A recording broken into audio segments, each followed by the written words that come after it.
हो गया? ठीक नहीं जा रहे अपना? नहीं पता लग रहा तो पूछ लो किसी तो।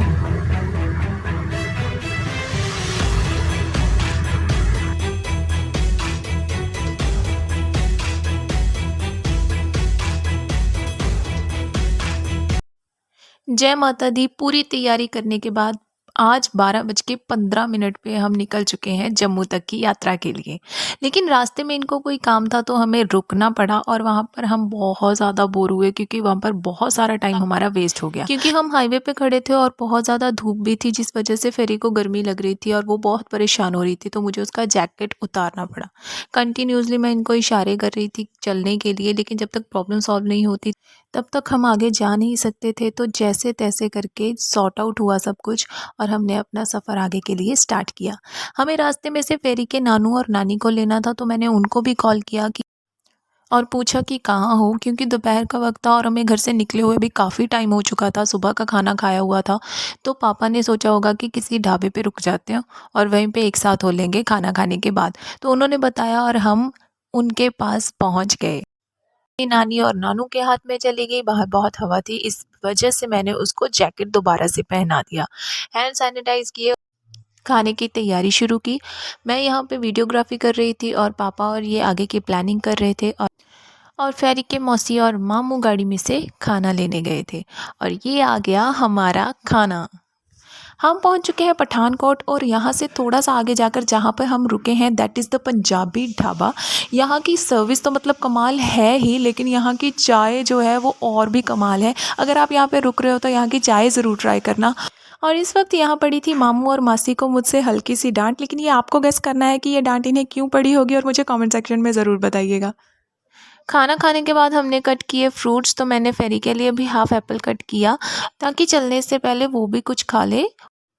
तो फेरी मासी के पास पकड़ी हुई थी तो मैंने फेरी के पापा को बोला उसे एप्पल खिलाने के लिए और हमारी फेरी ने अच्छे बच्चे की तरह यहाँ पे सारा एप्पल खा लिया और मैं टेंशन फ्री हो गई कि चलो उसके पेट में कुछ तो चला गया, अब रात तक मुझे टेंशन लेने की ज़रूरत नहीं है। और यहाँ पे क्यूट क्यूट से फेसेस बना रही है हमारी फेरी। जब वो खुश होती है तो वो ऐसे ही क्यूट से फेसेस बना के हमें दिखाती है। 4 बजे तकरीबन हम ढाबा से निकल चुके थे और आगे के सफ़र के लिए चल चुके थे। आगे का सफ़र बहुत ही मज़ेदार होने वाला था क्योंकि मुझे शाम को या रात को सफ़र करना बहुत पसंद है। थोड़ा सा आगे जाते ही हमारी फेरी जो थी वो तो सो गई आराम से, लेकिन हम कर रहे थे अपने सफ़र को एंजॉय। जो सनसेट का सीन था वो बहुत ही प्यारा लग रहा था। सूरज जो लाल लाल रंग छोड़ रहा था ना आसमानों में, वो तो बहुत ही क्यूट लग रहा था। और यहाँ पे जो व्यू दिख रहा है वो मुझे यकीन है कि आपको भी बहुत अच्छा लग रहा होगा। शाम होती जा रही थी। हमने सोचा था कि हम 7 बजे तक तकरीबन कटरा पहुंच जाएंगे, लेकिन हमें ये नहीं पता था कि हम रास्ते में रास्ता ही भूल जाएंगे। ये बहुत ही अलग सिचुएशन हो गई जब हम रास्ता भूल गए। मेरे हस्बैंड और मुझे कहीं ना कहीं डाउट हो चुका था कि हम गलत रास्ते पे हैं, लेकिन पापा की गाड़ी जो आगे चल रही थी मुझे लगता है पापा को पता नहीं चला कि हम गलत जा रहे हैं। लेकिन हमें उनको बताने के लिए उनकी गाड़ी को रोकना पड़ेगा, बिकॉज जब आप कठुआ टोल प्लाज़ा पे पहुंचते हो ना तब आपके सिम और आपके नेटवर्क सर्विस बंद हो जाती है, तो आप एक दूसरे को कॉल तो नहीं कर पाते हो। इसलिए we can't even communicate to each other. एक दूसरे से बात करने के लिए हमें एक दूसरे की कार तक पहुंचना पड़ रहा था। तो जब तक हम पापा की कार तक पहुंचते उन्हें बताते तब तक उन्हें भी पता चल चुका था कि हमने गलत रास्ता पकड़ लिया है। इसलिए हमने इमीडिएटली कार्स को पीछे लिया और एक शॉप पे जाके भैया से रास्ता पूछा। उन्होंने बताया कि अगर हम थोड़ा और आगे चले जाते तो बहुत बुरी तरह से रास्ता भटक जाते। तो माता रानी की कृपा से हम ज़्यादा आगे तो नहीं गए। उन्होंने किसी गांव के बीच में से हमें रास्ता बताया जिससे हम कटरा हाईवे तक तो पहुंच सकते थे। लेकिन रास्ता इतना लंबा था कि मैं तो अगेन डाउट में आ गई कि अभी भी हम सही रास्ते पे हैं या नहीं। रास्ता लंबा होने की वजह से हमें गांव में से गुजरते हुए भी कई लोगों से रास्ता पूछना पड़ा क्योंकि हमें हाईवे मिल ही नहीं रहा था। यहाँ से निकलते हुए हाईवे तक पहुँचने में हमें आधा घंटा लग चुका था।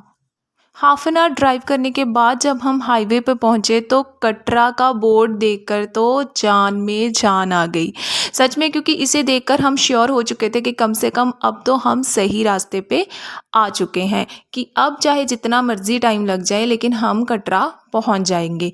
ऐसी सिचुएशन जब आप अपने शहर से बहुत ज़्यादा दूर हो और ऐसी जगह पे हो जहाँ पे आप 1 या 2 बार ही आए हो, तो इस सिचुएशन में आप सच मानो बहुत डर लगता है। और जैसे-जैसे कटरा के बोर्ड आते रहे वैसे-वैसे हमारा डाउट क्लियर होता रहा। जो प्रेशर क्रिएट हुआ था ना हमारे ऊपर रास्ता भूलने की वजह से, अब वो धीरे-धीरे कम होने लगा था। हम दोबारा से हमारे रास्ते में वैसे ही खो गए और ये आ रहे हैं टनल्स जो मुझे पर्सनली बहुत पसंद है शुरू से जब मैं छोटी थी, क्योंकि इनसे ना जुड़ी हुई एक बहुत अच्छी फ़नी मेमोरी मुझे याद आती है कि मम्मी-पापा बोलते थे गुफ़ा आ गई गुफ़ा, और मैं इसे देख के बहुत खुश होती थी कि हम गुफ़ा में से जा रहे हैं। लेकिन अब जब बड़े हो चुके हैं तो पता चलता है कि these are not caves, these are tunnels.